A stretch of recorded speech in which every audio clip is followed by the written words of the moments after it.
Important. Watch this video until the end to experience the full emotional journey. Every chapter unveils a new secret and a deeper layer of love you won't want to miss. Chapter 1. The Promised Bouquet. On the day Lila slipped a thin gold ring beside the sapphire on her left hand, the air smelled like clementine blossoms and new beginnings. She had built a life around vows before she ever spoke her own. As a marriage counselor, she framed promises like windows. You polished them to see each other clearly. You opened them for air when it got too warm, and when storms came, you boarded them together. Her husband, Bennett, had the kind of smile that dared a future into existence. He ran a neighborhood wine bar with the patience of a gardener and the calm of a sea captain. Lila told herself that if any two people could navigate the ordinary, they could. After the cake was boxed, after the last relative wandered away, they stood barefoot in their apartment and watched the city lights blink like patient stars. She rested her head against his shoulder and believed, as women often do at the soft edges of a beginning, that the world would honor their tenderness. They set their routines with care. Mornings meant a shared orange cut into quarters, the glint of knives over coffee, and a quick kiss that tasted slightly of citrus and habit. Evenings found them counting the day's small miracles. A laugh from a reluctant client, a wine shipment that arrived unbroken, the steadiness of each other's breathing when the night turned quiet. Lila kept her professional world neat. She had to. She knew how to locate the pivot point in an argument and how to braid disparate truths until both held firm. She knew where to press and when to wait. Yet some stories slip under your door like drafts you do not feel until your skin prickles.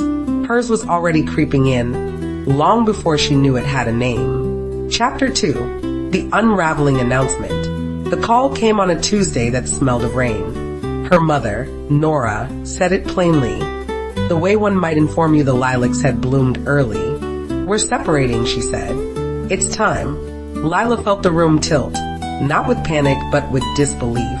Her parents, their slow dances in the kitchen, their shared grocery lists, their way of folding towels together like a prayer, had been the original storybook. If they were stepping away from the table, what did it mean for the table itself? She saw Bennett's face when she told him, the quick widening of his eyes, the reflexive reaching for her hand. He would never say no to her caring. He had married the woman who wove broken threads into cloth for a living. Yet he looked, just for a moment, as though their home had caught a draft. Lila scheduled tea with Nora and with her father, Graham, separately. Each told the truth with a different music. Nora spoke about loneliness that sometimes settled at the edges of conversation. Graham described the ache of being misunderstood in a language he thought they both spoke. And then there was the secret neither intended to spill yet could no longer hold. Years ago, long before Lila was born, Nora had written a series of unsent letters to a poet she'd admired from afar. Graham had found them while searching for a misplaced passport. He had not asked about them, not then. He had simply buried the discovery beneath chores and weather reports until, recently, the box of letters resurfaced in his mind like debris after a storm. To Nora, the letters were a private garden she had never entered. To Graham, they felt like a door locked. The discovery did not erase their history, but it unsettled the foundation enough that they no longer trusted their footing. It was not another lover. It was the idea that there could have been one, and that notion grew vines. Lila swallowed the counselor's creed and tried to listen as a daughter.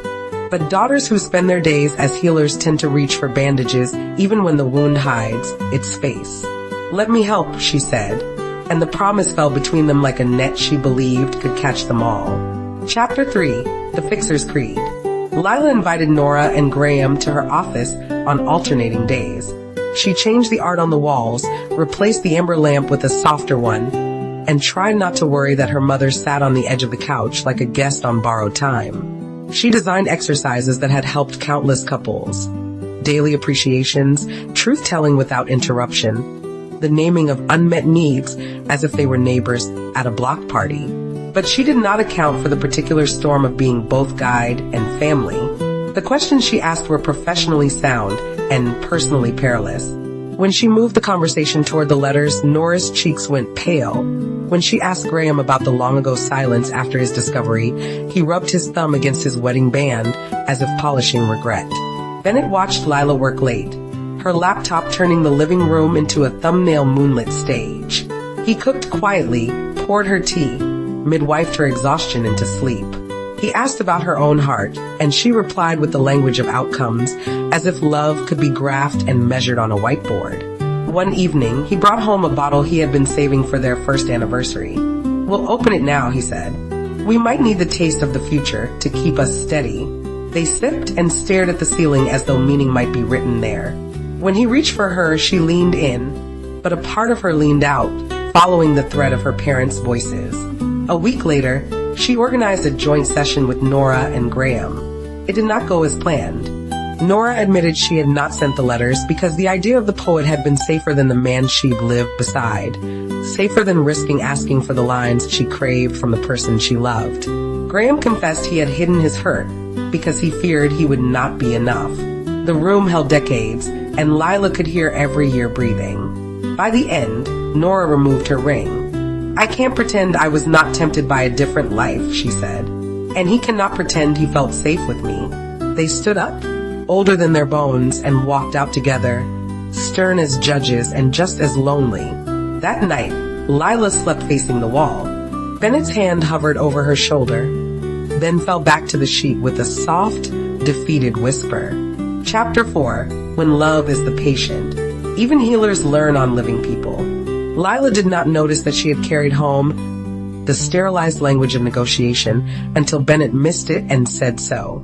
"I'm not a case study, Lila," he said, wiping the counter with more force than necessary. "I'm the man who married you. If you need a chart for me, we're already in trouble." She bristled, pried open a drawer, and organized spoons that were already tidy. "I am trying to keep my family from falling apart." "And who is keeping ours from doing the same?" he asked gently, and it hurt more than if he'd shouted. The question lodged under her rib. Days wobbled. Her clients asked for what they needed, and she applauded them for it. Bennett asked for a slice of her attention that wasn't sharpened by judgment, and she pretended she had already given it. The city moved on, reminded by summer thunder that everything can break and bloom in the same hour. At the wine bar, an elderly couple started coming in on Tuesdays, sharing a cheese board and a secret language of glances. Bennett told Lila about them in the way one speaks about distant relatives who might become mentors. "They hold hands under the table," he said. He whispers something that makes her mad, and then she laughs like the floor forgave them. Lila found herself wanting their gravity. She did not know yet that they would become her lesson plan. Chapter 5. The Long Walk of the Old Lovers. She met them at the bar on a day she'd come to apologize to Bennett and ended up rinsing wine glasses beside him, shoulder to shoulder like a truce. The couple's names were Irene and Walt. Irene wore her hair like a crown that had seen kingdoms rise and fall. Walt had the kind of kindness that makes people confess their birthdays. 58 years, Irene said when Lila asked how long they had been married. 58 and some extra minutes we borrowed. "We left for a week once," Walt added, nodding toward a corner of memory. "We thought we were done. We weren't." They told their story not as a benediction, but as weather recorded faithfully, no heroics. There had been an unspoken envy Irene had harbored for a life not chosen, a season when Walt felt invisible, a letter Irene had almost sent and did not. The confession was familiar, and it startled Lila like deja vu. "What happened?" Lila asked. "We started walking," Irene said. "Every evening 1 mile. Rule was we could talk about the end of the world, but we had to hold hands while doing it. It made our anger ridiculous and our hope stubborn." And Walt added, "We stopped trying to be reasonable all the time. Reasonable kept us polite and far apart. We chose generous instead. Generous lets you be a fool without punishment." Lila went home with those words tucked into her chest. She found Bennett on the couch, watching the rain press its hand against the window. She sat, placed her hand over his, and did a brave, unprofessional thing. She told him exactly what she wanted without justifying any of it. "I want to be your soft place," she said. "I want to fight with you like we are building a fire, not burning the house down. I want to stop auditioning for perfection." He closed his eyes like someone receiving good news.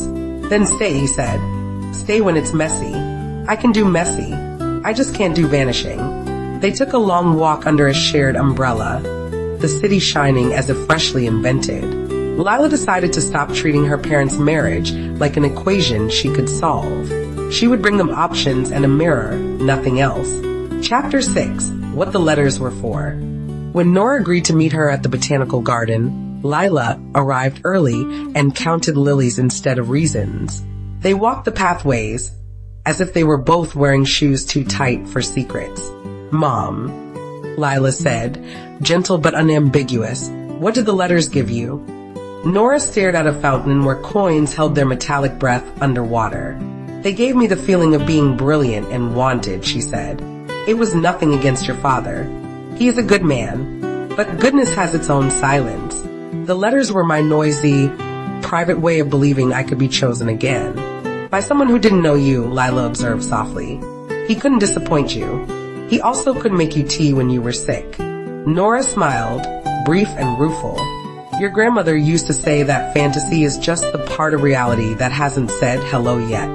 They sat on a bench. "Mom," Lila tried again, "did you ever tell Dad what you needed?" "Not politely. Not with a compliment first." Nora shook her head, the motion a small apology to the air. "I didn't want to be a burden." "That's the secret," Lila said. "Being a burden is how people feel needed without performing. It's how we ask to be loved." She met Graham separately in his garage where the smell of oil and cedar made the past seem like something you could sand and restain. He confessed that the letters had become a symbol that outgrew its body. "It meant she might leave," he said. "So I left first in my head. Then, little by little in the room." "What if you came back?" Lila asked, "and asked her to introduce you to the woman who wrote them, not to compete, but to meet." He blinked. What does a man do when he meets the version of his wife he wasn't brave enough to greet the first time? "He brings flowers," Lila said, mother sure, daughter tired. "And he asks for a reading." The next evening, Nora opened her front door to find Graham with a bouquet and a worn notebook. He had underlined sentences of his own, notes from the margins of their life.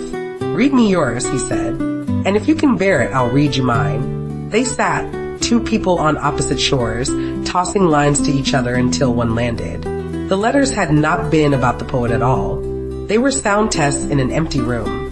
Now, finally, someone answered. Chapter 7, Choosing Again. Summer tilted toward late, as it does, and people began to talk about sweaters the way sailors talk about land. Nora and Graham came to the wine bar one evening and asked Bennett if he had a bottle appropriate for endurance. He did.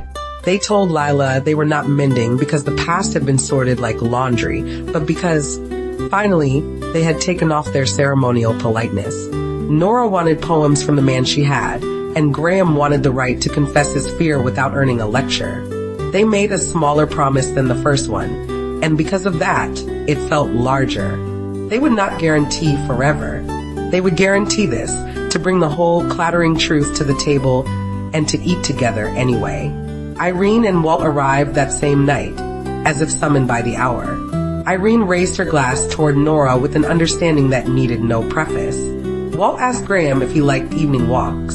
"They are the best kind," Graham said, surprising himself, and the men smiled like boys. Lila and Bennett walked home beneath streetlights that hummed their patient song. He took her hand and squeezed once, a code they'd invented during the week of storms. "Are you here?" She squeezed twice back. "Yes, I am." At their apartment, Lila opened a drawer she had avoided. Inside, she kept folded scraps of wisdom she used for counseling. Questions that coaxed, analogies that soothed. She threw a few away. In their place, she tucked a piece of paper with only this sentence. "Ask your husband what he wants for dinner and listen like the answer matters more than the plates." On their first anniversary, they didn't plan a glittering party or a grand trip. They wrote each other's small vows on index cards and slid them across the table like contraband. Bennett promised to love the parts of her that tried too hard, because those, too, were made of care. Lila promised to love him without a ruler in her hand. Nora and Graham began their walks, rain or shine, hands threaded like a promise they chose again every evening. Sometimes they talked about the letters. Sometimes they told stories about the weather. Sometimes they were quiet, and it was a symphony. When Lila watched them from across the park one pale morning, she felt something loosen in her chest. Not certainty, not even relief. It was the humble pride of a gardener who knows she cannot make a seed sprout but can kneel beside it and tend. Love, like any good story, does not resolve so much as deepen. It asks for newer courage as the chapters turn. Lila kept working with couples who arrived with folded arms and left with fingers interlaced. At home, she and Bennett cooked more soups, the kind that need time and attending. They learned what Irene and Walt had practiced for decades, that generous beats reasonable and staying beats winning. In the end, there were not fewer storms. There were better umbrellas and braver walks, and a chorus of ordinary yes stitched into a life that could hold. And when doubts knocked at the door, as they do, Lila opened it, invited them in, and introduced them to hope. It turned out they could sit at the same table after all. If you enjoyed this tale, please subscribe to the channel, activate notifications, give the video a like, leave your thoughts in the comments, and share it with someone who believes in love that learns and lasts.